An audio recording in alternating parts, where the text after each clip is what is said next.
My name's Aksit. I've come to the course this week after the crash course I went to last month. It's a 4-day event, and this is day 3, and it's been really full on. A lot. I've learned so much. But what are some of the main things you've learned? I've learned, for example, this morning I learned about stamp duty, how that works, how commercial values are calculated. Oh, it's just so much. It's like, I can't even remember it all. What's it like learning in person rather than just online? It's got advantages and disadvantages. When I do the online course, it's like, right, this is that, bang, bang, bang. It's like, okay, I understand it. In person, it's a different way of learning. So it's a bit more like interactive. It's a bit more slower, and but some people learn better that way. And it's important to have both so you get the most out of it. Have you seen people make deals while you've been here? Yes. Can you tell me about that? Yes. For example, Samuel the other day just went online, found a property at random, and just called up the agent and arranged a viewing straight away. Then we got sent out on a 20-minute exercise to ring up agents and try and get deals. Not all of us got some deals, but quite a lot of us did.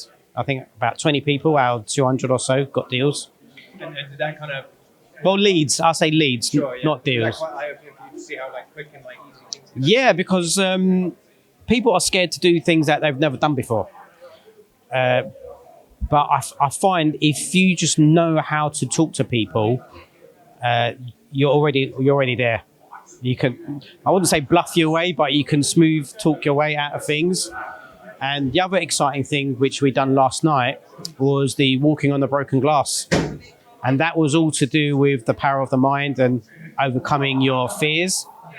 And I found that quite easy, to be honest with you, because I've done something similar many years ago where it wasn't glass, but it was burning hot coal. So I thought, yeah, I'm up for this. And everyone else was like petrified. So I thought, yeah, but it gives you such a good boost. And I'm glad they've done something like that, because once you realise it wasn't that bad, and what's the worst going to happen? Oh, I might get a cut, but no one did.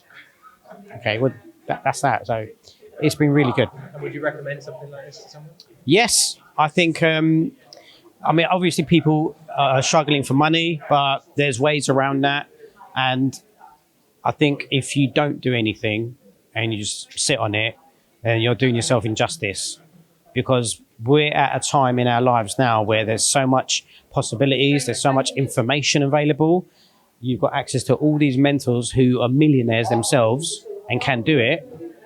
And when you think of the previous generation, like my parents, who didn't have any of this and had to try and run a business on the cuff, which failed, it's like, well, you're going to be in an amazing position to do it. So I think if you make that investment to yourself, then that's the best way forward.